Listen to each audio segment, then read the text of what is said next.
Hi guys, Sanskrit TGT classes bye आरती ma'am में आपका स्वागत है। आज हम भर्तृहरिकृत नीति शतक के मूर्ख निंदा पद्धति जो हम करा रहे थे उसका चौथा श्लोक लेकर के आए हैं। और हमारे चैनल को लाइक कीजिए, सब्सक्राइब कीजिए और शेयर कीजिए। चलिए हम देखते हैं चौथा श्लोक। इसका अनुवाद भी हम अभी देखेंगे। प्रसहय मणिबुद्ध रेन्म कर वक त्रंदष्ट्रांतरः।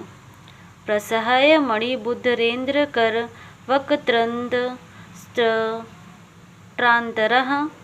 त्यशूद्रमपि संतरेत् प्रचल दूर्म मालाकुलं।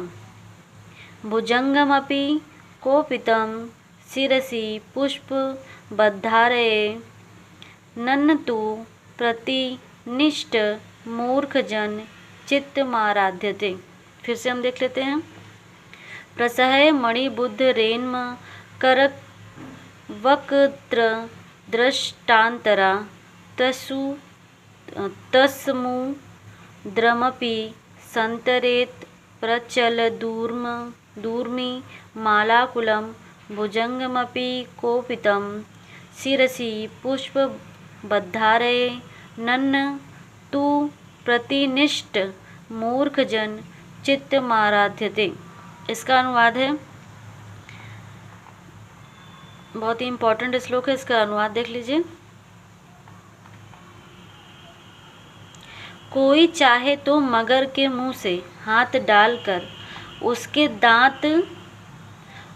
दांतों के बीच से मणि को जबरदस्ती खींचकर निकाल सकता है। हालांकि यह असंभव कार्य है, लेकिन ये मूर्ख निंदा पद्धति के बारे में है, इसलिए ये समझा रहे हैं कि कोई चाहे तो मगर के मुख में हाथ डालकर उसके दांतों के बीच से मणि को जबरदस्ती खींचकर निकाल सकता है।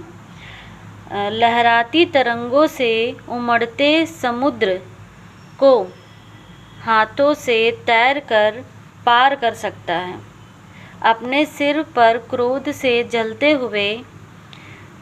हुए सांप की पुष्पमाला की तरह धारण कर सकता है। सांप को पुष्पमाला की तरह धारण कर सकता है, परंतु जिद्दी मूर्ख के मन को कोई प्रसन्न नहीं कर सकता। फिर से समझ लीजिए।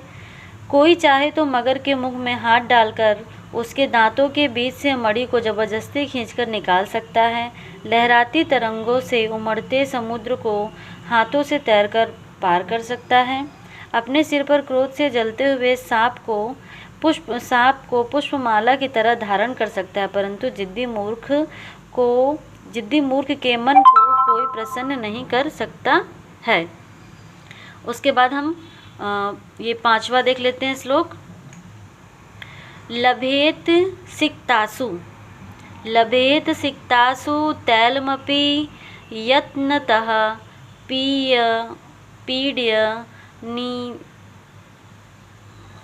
पीड्यनिचेत् मृगतृष्णकासु सलिलं पिपाशर्दितः। फिर से।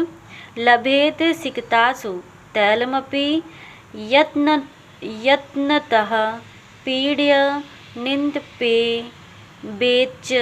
मृगतृष्णकासु सलिलं पिपाशार्दितः। फिर इसके आगे का। कदाचिदमपि पर्यटन्स सविशा षड्मासादये। कदाचिदमपि पर्यटन्स सविषाडमसादये। नन्तु प्रतिविनिष्ट मूर्खजन चित्तमाराध्यते। एक बार इस श्लोक को फिर से पढ़ लेते हैं पूरा।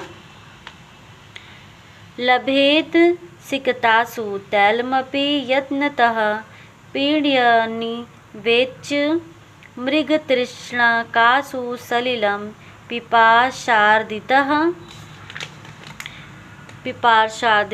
कदाचिद् पर्यटन्स सविषाडमासादये। नन्तु प्रतिनिविष्ट मूर्खजन चित्तमाराध्यते। इसका अनुवाद देख लीजिए। इसका अनुवाद है परिश्रम पूर्वक बालू को पेरता पेरता कोई तेल निकाल सकता है। हालांकि ये भी असंभव कार्य है, लेकिन ये मूर्ख जन के बारे में बताता है, तो कोई भी असंभव कार्य कर सकते हैं, लेकिन मूर्ख जन को प्रसन्न नहीं कर सकते। कहने का भाव यही है। तो क्या क्या कर सकते हैं? परिश्रम पूर्वक बालू को पेरता पेरता कोई तेल निकाल ले। प्यास से व्याकुल कोई मृग तृष्णा का जल पी ले। इधर उधर घूमता फिरता कोई खरहे का सींग पाले। लेकिन जिद्दी मूर्ख जन के मन को कोई भी प्रसन्न नहीं कर सकता है। फिर उसके बाद आज ये 5 करा देते हैं, फिर इसके आगे का करा देते हैं, क्योंकि इसके पहले देखिए हमने आपको हम मेन पुस्तक से ही करा रहे हैं, इधर उधर से नहीं करा रहे हैं आपको।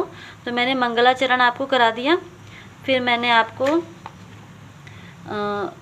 ये आपको करा दिया दूसरा, फिर मैंने आपको ये तीसरा करा दिया श्लोक, फिर मैंने आपको ये चौथा करा दिया, हाँ, और फिर मैंने आपको ये 5वां करा दिया।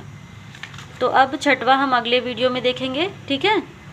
तो मैं आशा करती हूँ कि आपको ये समझ में आया होगा, इसका अनुवाद भी समझ में आया होगा। ये पेपर में आता है, बीच से कहीं भी पूछ सकता है, और सूक्ति करके भी आगे सूक्ति भी हम कराएंगे। तो हमारे चैनल को लाइक कीजिए, सब्सक्राइब कीजिए, शेयर कीजिए। Thank you so much, bye.